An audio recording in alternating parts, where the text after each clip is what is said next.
V bistvu, jaz sem presenečen, da se Pahor spustil v obrambo, če gledamo samo nadzornike po gospodarskih družbah.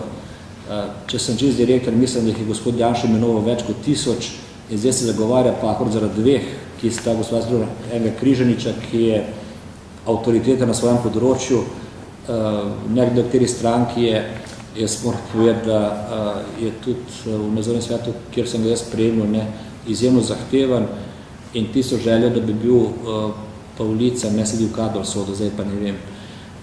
No, gledajte, mi smo v bistvu na mestnem svetu uporabljali drugo taktiko, že v štartu smo povedali, da izven liste Zorana Jankovića mora biti predstavniki v vseh nadzornih svetih.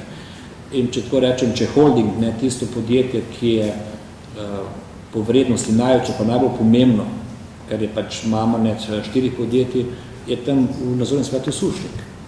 Tako da jaz teh težav sploh nimam, da ne vem, zakaj se zagovarja zaradi dveh oseb, imenoval si pa 1000. Jaz vam lahko naštejem, in to me pač muči, kako mirno grejo. Jaz vam lahko naštejem en kup podjetij, ki grejo k uničenju, če rečem, zaradi kadrovanja SDS. Zadnje Kazino Ljubljana. Največji primer. Mi smo bili vabljeni kot solastniki, družbeniki, da gremo v dokapitalizacijo. Jaz sem takrat sam predlagal, da pride v Kazino Ljubljana Hit, Nova Gorica, kot tisto podjetje, ki ima največ znanja na tem področju. Treba narediti produkt, treba narediti storitev in treba pripeljati goste. In to je resen posel in ga, po mojem mnenju, razen Hita nihče ne obvlada. To je moje mnenje. No in potem so začeli delati to analizo in dogovor je bil, da Hit izvrši dokapitalizacijo, to je bila prva. Zmenjeni smo bili tudi z Hitom, na kar se Hit premisli in je rekel samo delno dokapitalizacijo, delno je pa šel Kat-Pasod. In rezultat tega, zakaj so šla Kat-Pasod, je bilo, da so pač eno članico uprave, gospod Grbac, ki se ni mogla pogovarjati s svojim šefom, upravi v Hitu, gospodom Troštom, premestili iz Hita v Ljubljano, ker se pa zdaj menda skoraj pretepajo. Da toliko denarja za to, da neko namestiš kadrovsko rešitev, ki je članica SDS-a, je pa najbolj direktna oblika zlorabe položaja.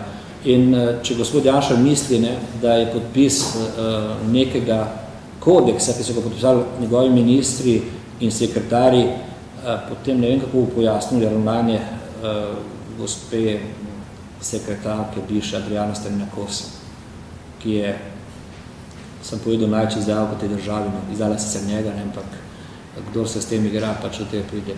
Tako da jaz tu ne vidim teme, spomnite se, sem rekel, za novo leto v tej sobi, da bo predsednik vlade uporabil 3 metode, še vedno sem pripričan te 3 metode.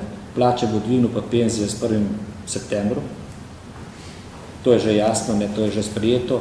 Druga, rinil bo v parlament pokrajinsko zakonodajo, čeprav je bilo v Ljubljani prisotnih 16.298 volivcev, preštetih. Mislim, da tudi je več članov teh strank, ki so predlagali to, kot je bilo prišlo na volitve. Ampak rinil bo pa zato, da reče, poglejte, jaz bi vam dal denar, pa drugi noče. Nihče se pa ne sprašuje še, kaj pomeni ti denar, ki ga dobiš na vseh stroških, ki boš dolgo. Ko dobiš zraven cesto, ko dobiš regijsko bolnišnico, ko dobiš zraven muzej, ali pa dobiš zraven, od kje bo pa to neka pokrajina financirala. In jaz mislim, da to zelo slabo pripravljeno, da res nima nobenih osnov. Ampak to bo šlo naprej. Pač se borimo naprej, da kaže, jaz bi vam pa vrnil, vam pa nočem pustiti, da ne govorim o teh žebanjih, kje bo kakšna meja. Tak, če ne gre cela, pa dajmo na pol. Ne ve, kako bo združil južno, pa severno Primorsko. Eno upošteva, eno ne upošteva. No in tretja točka, še vedno sem pripričan, da bo koga zaprl začetku septembra. Ampak ne na tak način, to, kar se zdaj dogaja. Ker to so bili zdaj, bi rekel, če ne bi bilo žal ljudi, ne bi bile te smešnice. Pa jaz neč govorim, a je ali nekaj, ampak tak način se pa napravlja. Jaz tudi včeraj sem povedal na Studio Cityju, Urad za varstvo konkurence je bil Mercator tudi, ko sem jaz bil tam predsednik uprave. Prišel je s pooblastilom, dobil dokumente, ki jih hotel, pogleda, ima pravico vse pogleda. Pa vi si predstavljate, da pride na firmo, ki ima 18 ljudi, policija not. Iskati nek papir, lepo vas prosim, zakaj pa? In to je pač nespodobno, nemoralno dejanje zastraševanja in kazanja mišic. In sicer bo predsednik vlade spet rekel, verjetno, če vas je to vprašal, da je to zvedel iz časopisa, iz medijev. Tako da običajno vse zve. Rekla ste, da bo še koga zaprl, da je vaša? Nisem jaz v tej funkciji, jaz sem to je pač moja intuicija. Zdaj mi vse ratal. Intuitivno, ne. No, je kakor veze z območjem okoli Laškega? To območje je zelo široko, ne, po Vlaškega, ne. Tako da je praktično cela Slovenija, ne.